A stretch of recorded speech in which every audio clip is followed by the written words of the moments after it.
नमस्कार दोस्तों, स्टोरी वाली चैनल में आपका स्वागत है। नए नए ज्ञानवर्धक कहानियों के लिए प्लीज मेयर चैनल को सब्सक्राइब कीजिए। आज हम आपको राम के दरबार में न्याय मांगता हुआ कुत्ता की कहानी सुनाएंगे।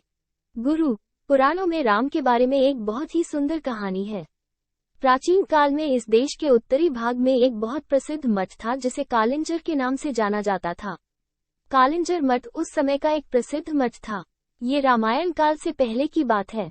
रामायण का मतलब है लगभग 5000 साल पहले।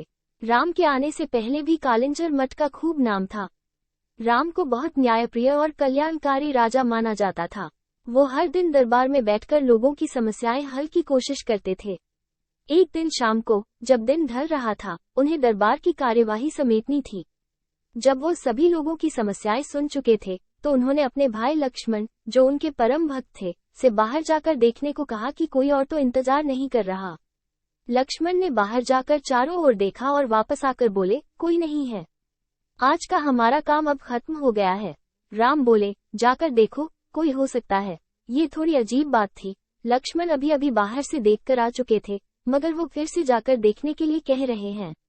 इसलिए लक्ष्मण फिर से गए और चारों ओर देखा, वहाँ कोई नहीं था। वो अंदर आने ही वाले थे, तभी उनकी नजर एक कुत्ते पर पड़ी जो बहुत उदास चेहरा लिए बैठा था और उसके सिर पर एक चोट थी। तब उन्होंने कुत्ते को देखा और उससे पूछा, क्या तुम किसी चीज का इंतजार कर रहे हो? कुत्ता बोलने लगा, हाँ, मैं राम से न्याय चाहता हूँ। तो लक्ष्मण बोले, तुम अंदर आ जाओ, और वो उसे दरबार में ले गए। कुत्ते ने आकर राम को प्रणाम किया और बोलने लगा। वो बोला, हे राम, मैं न्याय चाहता हूँ। मेरे साथ बेवजह हिंसा की गई है। मैं चुपचाप बैठा हुआ था। सर्वथासिद नाम का यह व्यक्ति आया और बिना किसी वजह के मेरे सिर पर छड़ी से वार किया। मैं तो बस चुपचाप बैठा हुआ था। मैं न्याय चाहता हूँ। राम ने तत्काल सर्वथासिद को बुलवा भेजा, जो एक भिखारी था। उसे दरबार में लाया गया।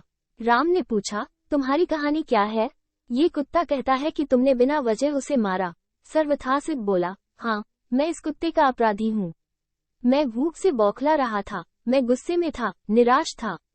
ये कुत्ता मेरे रास्ते में बैठा हुआ था, इसलिए मैंने बेवजह निराशा और गुस्से में इस कुत्ते के सिर पर मार दिया।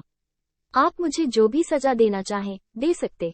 फिर राम ने यह बात अपने मंत्रियों और दरबारियों के सामने रखी और बोले, आप लोग इस भिखारी के लिए क्या सजा चाहते हैं?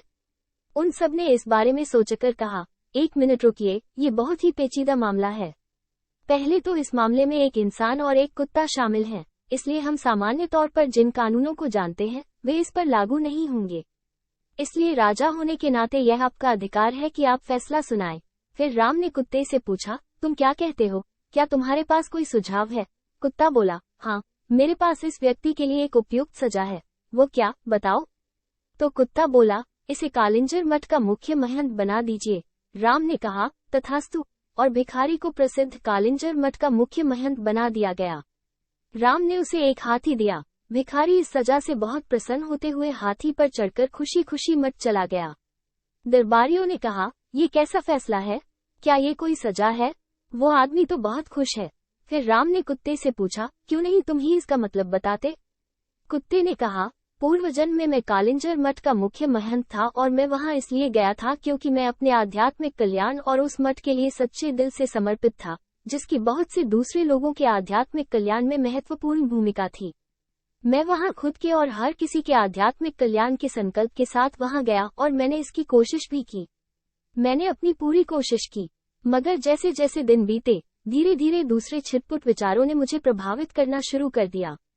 मुख्य महंत के पद के साथ आने वाले नाम और ख्याति ने कहीं न कहीं मुझ पर असर डालना शुरू कर दिया। कई बार मैं नहीं, मेरा अहम काम करता था। कई बार मैं लोगों की सामान्य स्वीकृति का आनंद उठाने लगता था। लोगों ने मुझे एक धर्मगुरु की तरह देखना शुरू कर दिया। अपने अंदर मैं जानता था कि मैं धर्मगुरु नहीं हूं, मगर मैंने किसी धर्मगुरु की तरह बर्ताव करना शुरू कर दिया और उन सुविधाओं की मांग करना शुरू कर दिया जो आमतौर किसी धर्मगुरु को मिलनी चाहिए। मैंने अपने संपूर्ण रूपांतरण की कोशिश नहीं की, मगर उसका दिखावा करना शुरू कर दिया और लोगों ने भी मेरा समर्थन किया।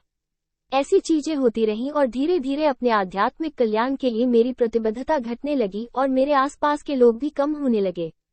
कई बार मैंने खुद को वापस लाने की कोशिश की, मगर अपने आसपास जबरदस्त स्वीकृति को देखते हुए मैं कहीं खुद को खो बैठा। इस भिखारी सर्वथासिद में गुस्सा है, अहम है, वो कुंठित भी है। इसलिए मैं जानता हूँ कि वह भी खुद को वैसा ही दंड देगा जैसा मैंने दिया था। इसलिए यह उसके लिए सबसे अच्छी सजा है। उसे कालिंजर मठ का मुख्य महंत बनने दीजिए।